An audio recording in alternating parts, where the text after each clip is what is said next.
दोस्तों, आज की कहानी एक ऐसी लड़की की है जो नए घर में शिफ्ट होने को लेकर बेहद उत्साहित थी।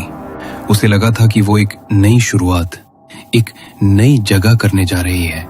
लेकिन जैसे ही उसने उस घर में कदम रखा, कुछ ऐसा हुआ जिसने उसकी सारी उम्मीदों को तोड़ कर रख दिया।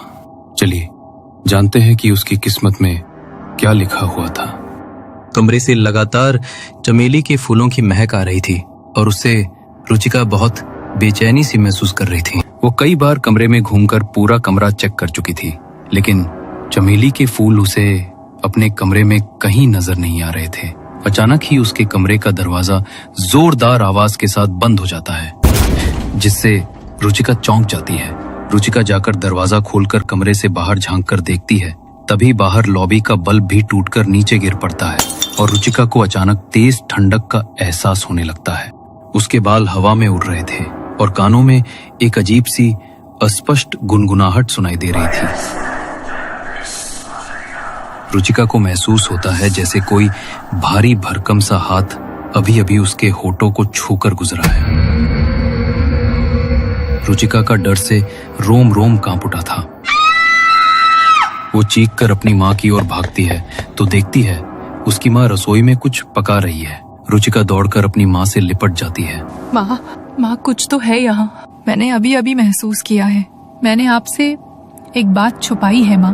वो कल शाम को मैं आपको बताए बिना उस मजार पर गई थी। रुचिका ने अपनी आंखें कसकर बंद कर रखी थी और वो लगातार माँ को कल शाम हुई घटना के बारे में बता रही थी। अचानक ही रुचिका के कानों में एक आवाज सुनाई पड़ती है।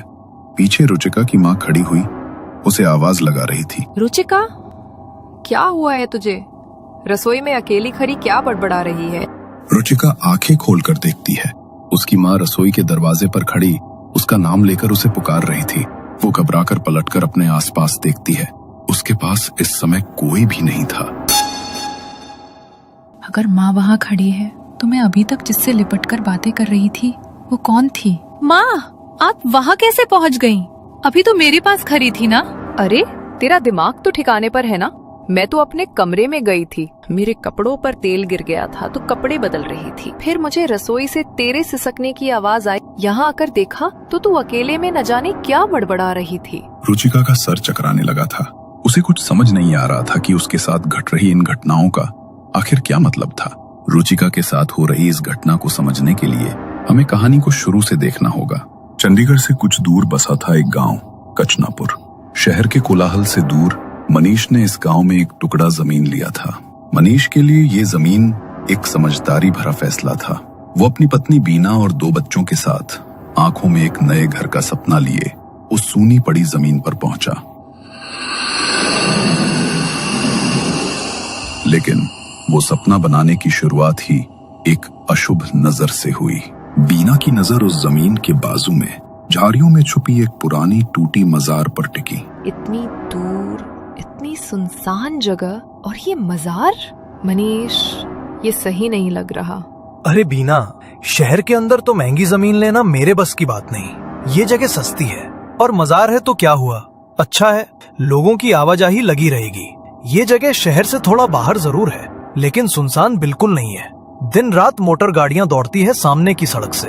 और वैसे भी हमारा घर बनेगा तो देखा देखी एक एक करके आसपास खुद ब खुद लोग बसने लगेंगे। तुम फिक्र मत करो। इतने में हल्की हवा चलती है और एक झोंका बीना की गर्दन पर महसूस होता है।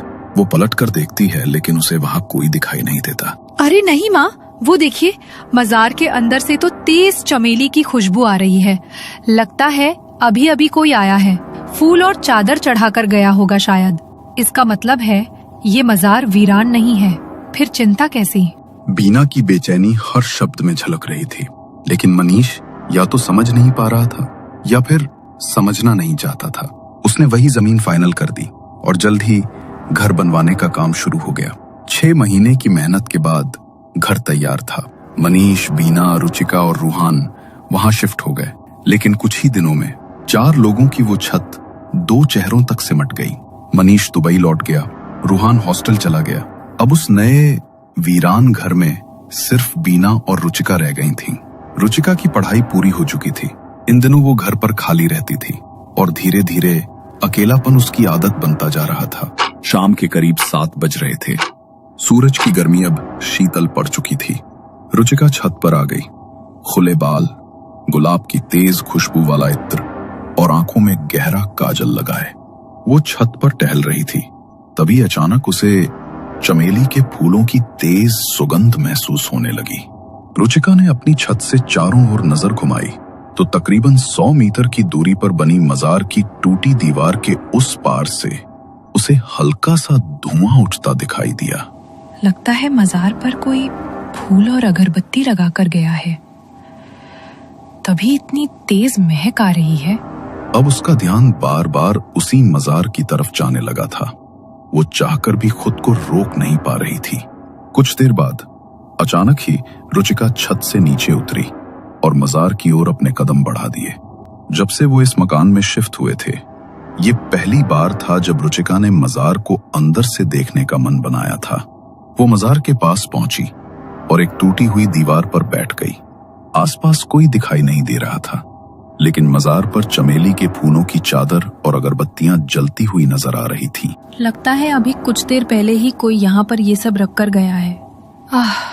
कितना सुकून है यहाँ। इतनी शांति आजकल कहाँ मिलती है। मेरा तो दिल करता है मैं यही रह जाऊं। वैसे ये अच्छा आइडिया है।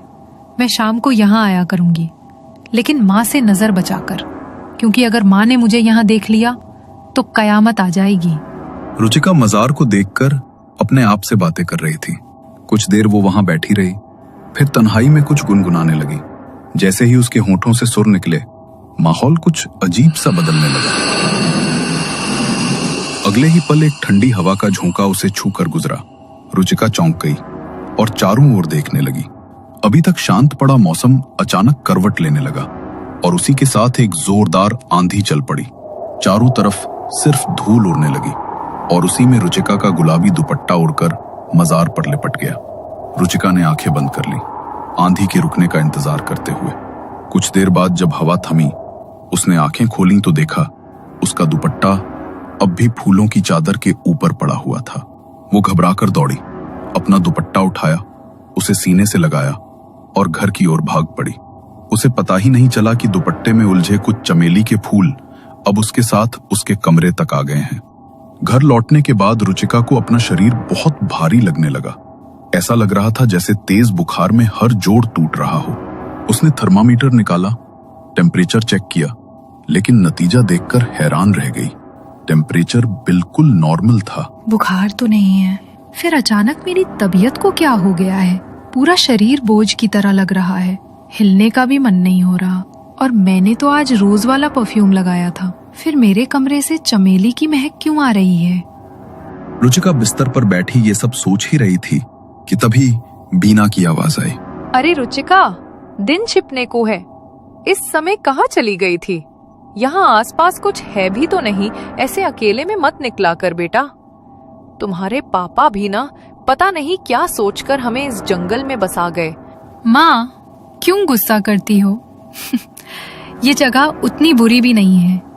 कितना सुकून सा महसूस होता है यहाँ पर। रुचिका अभी मजार के बारे में बताने वाली थी कि तभी उसे याद आया कि अगर उसने माँ को बताया कि वो अकेली उस पुरानी मजार पर गई थी तो जरूर उसे डांट खाने को मिलेगी। इसलिए वो चुपचाप बात बदल देती है। माँ के हाथ का स्वादिष्ट सांभर और चावल खाने के बाद रुचिका को अपनी पलकें बहुत भारी महसूस हो रही थी।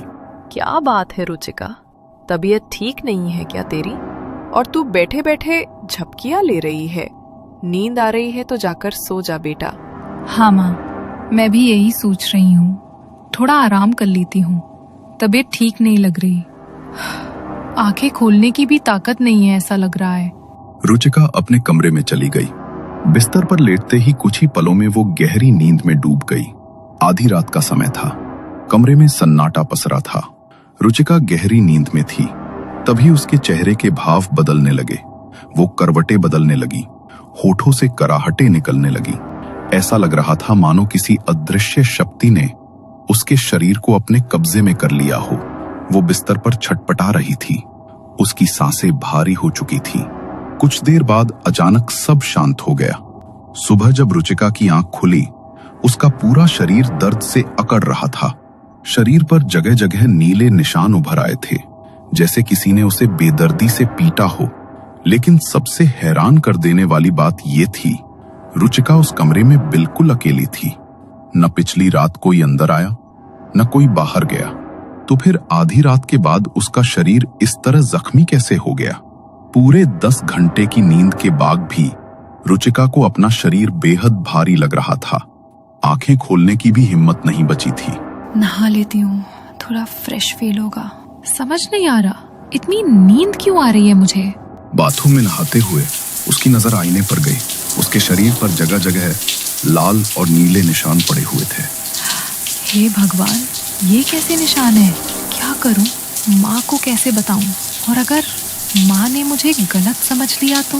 रुचिका एक अजीब सी उधेड़ बुन में फंसी हुई थी। नहाने के बाद उसने जल्दी से कपड़े बदले और कमरे से बाहर आई। माँ कहाँ हो आप? पता नहीं क्या हो रहा है मुझे, तबीयत बिल्कुल ठीक नहीं लग रही। अरे बेटा, क्या हो गया तुझे? डॉक्टर के पास चले क्या? माँ, अपने हाथ की चाय पिला दो ना, उसी से ठीक हो जाऊंगी। डॉक्टर की जरूरत नहीं है। रुचिका अपने कमरे में जाकर फिर से बिस्तर पर बैठ गई। थोड़ी देर बाद माँ चाय लेकर उसके कमरे में आई। रुचिका, तेरे कमरे में इतना अंधेरा क्यों है बेटा? पता नहीं माँ, कैसे बल्ब फ्यूज हो गया। सुबह उठते ही नया बल्ब लगाया था, लेकिन वो भी फूटकर नीचे गिर गया है। अच्छा, बड़ी अजीब बात है। ऐसे अंधेरे में कैसे रहेगी तू? चल मेरे कमरे में बैठ जा। अभी बाजार जाऊंगी ना तो नया बल्ब ले आऊंगी। आप क्यों चिंता करती हैं? और वैसे भी अब कौन सी मुझे पढ़ाई करनी रहती है। एक बात बता, ये कैसी महक आ रही है तेरे कमरे से? महक का नाम सुनते ही रुचिका थोड़ा घबरा गई। कौन सी महक माँ? कैसी बातें कर रही हो आप? मुझे तो कुछ नहीं महसूस हो रहा। आप कुछ अच्छा सा खाने को बना दो ना प्लीज। बेटी की बात सुनकर बीना चुपचाप कमरे से बाहर चली जाती है। अभी तक तो मुझे लगता था ये महक मेरा वहम है, लेकिन अगर माँ को भी ये खुशबू महसूस हुई तो इसका मतलब कुछ तो है यहाँ, पर दिखाई क्यों नहीं देता। रुचिका के इतना कहते ही उसके कमरे का दरवाजा जोरदार धमाके के साथ बंद हो गया। वो घबराकर जल्दी से दरवाजे की ओर बढ़ी।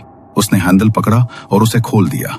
जैसे ही उसने बाहर झांक कर देखा, लॉबी का बल्ब भी टूटकर नीचे गिर पड़ा था। उसके साथ ही एक तेज ठंडक पूरे कमरे में फैल गई।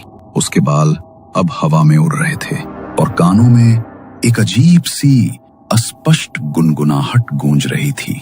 रुचिका को अचानक महसूस हुआ जैसे कोई भारी भरकम सा हाथ उसके होंठों को छूकर गुजर गया हो। वो कांप उठी, चेहरे पर डर साफ झलक रहा था। वो दौड़ती हुई रसोई में गई और माँ से लिपट गई। माँ कुछ तो है यहाँ। मैंने अभी अभी महसूस किया है। मैंने आपसे एक बात छुपाई है माँ। वो कल शाम को मैं आपको बताए बिना उस मजार पर गई थी। रुचिका, क्या हुआ है तुझे? रसोई में अकेली खड़ी क्या बड़बड़ा रही है? रुचिका आंखें खोलकर देखती है। उसकी माँ रसोई के दरवाजे पर खड़ी उसका नाम लेकर उसे पुकार रही थी। रुचिका घबराकर अपने आसपास देखती है। उसके पास इस समय कोई भी नहीं था। रुचिका की आंखों के आगे अंधेरा छा जाता है और वो चकराकर नीचे गिर पड़ती है। आखिर क्या राज है रुचिका के साथ घट रही इन घटनाओं के पीछे? घर के पीछे बनी हुई उस पुरानी खंडहर हो चुकी मजार का राज आखिर है क्या? क्या रुचिका ये समझ पाएगी कि जो कुछ भी उसने अभी महसूस किया वो सिर्फ एक शुरुआत भर है? आने वाले समय में अभी उसे बहुत कुछ देखना बाकी है। कहानी आगे क्या मोड़ लेगी, जानने के लिए बने रहिए कहानी के अगले भाग में।